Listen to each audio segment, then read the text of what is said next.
Guys അങ്ങനെ Mohan ബഗാന്റെ AFC champions league 2 ആദ്യത്തെ മത്സരം ഗ്രൂപ്പ് സ്റ്റേജിൽ ആദ്യത്തെ മത്സരം കഴിഞ്ഞിരിക്കുന്നു. റവ്ഷാൻ എന്ന് പറഞ്ഞിട്ടുള്ള തജിക് ക്ലബ്ബുമായിട്ടായിരുന്നു മത്സരം. ഒരു 0-0 ഡ്രോയിൽ കലാശിക്കുന്നു എന്നുള്ളതാണ് ഈ ഒരു മത്സരത്തെ പറ്റി പറയേണ്ടത്. സോ ഈ ഒരു മത്സരത്തെ പറ്റി പറയുകയാണെങ്കിൽ ഫസ്റ്റ് ഹാഫ് ഭയങ്കര ബോറിംഗ് ആയിട്ടുള്ള ഒരു ഫസ്റ്റ് ഹാഫാണ്. മൊത്തത്തിൽ ഏകദേശ സമയം ഒരു ബോറിംഗ് മാച്ച് തന്നെയാണ്. പ്രത്യേകിച്ച് പറയാനാണെങ്കിൽ നമ്മൾ ഒരു ഇൻറ്റൻഷൻ ഇല്ലാത്ത രീതിയിലൊക്കെയാണ് ഒരു സ്റ്റൈൽ ഓഫ്, പ്രത്യേകിച്ച് മിഡ്ഫീൽഡിൽ നിന്ന് ഒരു ഡെവലപ്മെൻറ്റ് നടക്കുന്നില്ല, ഒരു പ്രോഗ്രസീവ് പാസസ് കൃത്യമായിട്ട് കണക്ട് ചെയ്യാൻ പറ്റുന്നില്ല. സോ ഒരു എന്താ പറയുക, എന്താ സംഭവിക്കുന്നതെന്നുള്ളത് അറിയാത്ത രീതിയിൽ ഉള്ളൊരു ഗെയിം പ്ലേ ആയിരുന്നു മോഹൻ ബഗാനെ സംബന്ധിച്ചിടത്തോളം. അവർ 3 വിദേശ താരങ്ങളെയാണ് ഇറക്കിയത്. ടോം ആൾഡ്രഡിനെയും അതുപോലെ അറ്റാക്കിങ്ങിൽ കമ്മിങ്സിനെയും പെട്രട്ടോസിനെയും. സോ ഈ പറഞ്ഞ പോലെ മക്ലാറിനും അതുപോലെ ഗ്രെഗ് സ്റ്റുവർട്ടും ഒക്കെ ബെഞ്ചിലായിരുന്നു. ബാക്കി പ്ലെയേഴ്സൊക്കെ നമുക്കറിയാം, ഉള്ള പ്ലെയർ ഇഞ്ചേർഡാണ്. പിന്നെ പുതിയ പ്ലെയർ ഐ തിങ്ക് എത്തിയിട്ടില്ല എന്നുള്ളതാണ് തോന്നുന്നത്. സോ ഫസ്റ്റ് ഹാഫിൽ കാര്യമായിട്ടുള്ള അറ്റാക്കിംഗ് മൂവ്സ് ഒന്നും നടന്നിട്ടില്ല. കാരണം ആ തരത്തിലുള്ളൊരു ഗെയിം പ്ലേ വളരെ വിരസതയായിരുന്നു എന്നുള്ളതാണ്. എന്നാൽ എനിക്ക് തോന്നുന്നു തജിക്കിൻ്റെ ഭാഗത്ത് നിന്ന് 2 ഷോട്ട് ഓൺ ടാർഗറ്റ്സും ഒക്കെ വന്നിട്ടുണ്ട്.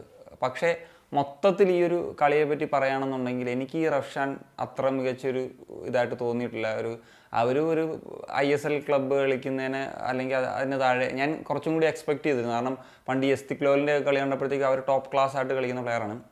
ആ തജിക് ലീഗിൽ സെക്കൻഡായിട്ട് ഫിനിഷ് ചെയ്തിട്ടുള്ള ടീമാണ് റവ്ഷാൻ. സോ അവരുടെ സൈഡിൽ നോക്കുകയാണെങ്കിൽ വിദേശ താരങ്ങളൊക്കെ ഉണ്ട്, 6-7 വിദേശ താരങ്ങളൊക്കെ ഉണ്ട് ഞാൻ നോക്കിയപ്പോൾ. പക്ഷേ ഇവർ പറഞ്ഞ പോലെ കാര്യമായിട്ടുള്ളൊരു ഇമ്പാക്റ്റ് ഒന്നും ഉണ്ടാക്കാൻ സാധിച്ചില്ല എന്നുള്ളതാണ്. പിന്നെ സെക്കൻഡ് ഹാഫിലൊരു മൊമെൻറ്റ് കഴിഞ്ഞ് ചില ചേഞ്ചസ് ഒക്കെ വന്നപ്പോഴാണ് കളിയിലൊരു മാറ്റം. പ്രത്യേകിച്ച് സ്റ്റുവർട്ട് വന്നതിന് ശേഷം, സ്റ്റുവർട്ട് അവസാനത്തെ കുറച്ച് 10-15 മിനിറ്റേ മറ്റോ കളിച്ചിട്ടുള്ളൂ. പക്ഷേ സ്റ്റുവർട്ട് വന്നതിന് ശേഷം എനിക്ക് തോന്നുന്നൊരു 3-4 ചാൻസസ് അദ്ദേഹം ക്രിയേറ്റ് ചെയ്ത് കൊടുത്തിട്ടുണ്ടായിരുന്നു കമ്മിങ്സിനും അതുപോലെ തന്നെ പെട്രട്ടോസിനും ലിസ്റ്റണും. ഈ ചാൻസ് ഒന്നും ഇവർക്ക് കൃത്യമായിട്ട് കൺവേർട്ട് ചെയ്യാനായിട്ട് സാധിച്ചിട്ടില്ല എന്നുള്ളതാണ്. ലിസ്റ്റന് കിട്ടിയതും കമ്മിൻസിനും പെട്രട്ടോസിനും കിട്ടിയതും ഒക്കെ സൂപ്പർ ചാൻസസ് ആയിരുന്നു. 3 ഒരു ഗോൾ കീപ്പർ വേഴ്സസ് സ്ട്രൈക്കർ എന്ന ലെവലിലേക്ക് വരുന്ന ചാൻസസ് കിട്ടി. പക്ഷെ ഇതൊന്നും അവസാനമാണ് ഈ പറയുന്ന പോലെ നമ്മൾ സാധാരണ രീതിയിൽ പറയുന്ന പോലെ പരീക്ഷയുടെ ലാസ്റ്റ് മിനിറ്റിൽ ഉണ്ടാകുന്ന പോലത്തെ ഒരു ആവേശം മോഹൻ ബഗാൻ്റെ അവസാനത്തെ ഒരു മിനിറ്റ്സ് 85 മിനിറ്റ് കഴിഞ്ഞപ്പോഴത്തേക്ക് ഇത് കണ്ടു. പക്ഷേ ആ ഒരു 10 മിനിറ്റ് കൂടെ ഉണ്ടായിരുന്നെങ്കിൽ ചിലപ്പം അവർ ഗോൾ അടിച്ചേനെ. പക്ഷേ സമയം കഴിഞ്ഞു പോയിരുന്നു എന്നുള്ളതാണ്. എന്താണെങ്കിലും ഈ ഒരു മാച്ച് ഇത്രയൊക്കെ കൂടുതലൊന്നും പറയാനില്ല. സാധാരണ സത്യം പറഞ്ഞു കഴിഞ്ഞാൽ എനിക്ക് തോന്നുന്നത് മോഹൻ ബഗാൻ 3 പോയിന്റ് നേടാവുന്ന ഒരു മത്സരമായിരുന്നു ഇത്. അവസാനത്താണ് 1 പോയിന്റുമായിട്ട് തിരിച്ചു വരുന്നത്. കാരണം ഇനി ഈ ഒരു ACL 2-ൽ കളിക്കേണ്ടത് ഒന്ന് ട്രാക്ടർ FC ആണ്, ഇറാൻ ക്ലബ്ബാണ്. മറ്റൊന്ന് അൽ വക്രയാണ്, ഖത്തർ ക്ലബ്ബാണ്. സോ ഇത് രണ്ടും ഒട്ടും ഈസി ആയിരിക്കില്ല.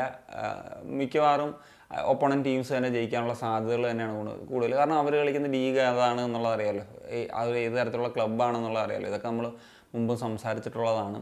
So that's it. അപ്പം ഇത്രയാണ് പറയാനുള്ളത്. ഈ ഒരു മാച്ച് കണ്ട നിങ്ങളുടെ ഒപ്പീനിയൻ എന്താണെന്നുള്ളത് തീർച്ചയായിട്ടും കമ്പോസ് ചെയ്യാൻ വേണ്ടി സനി.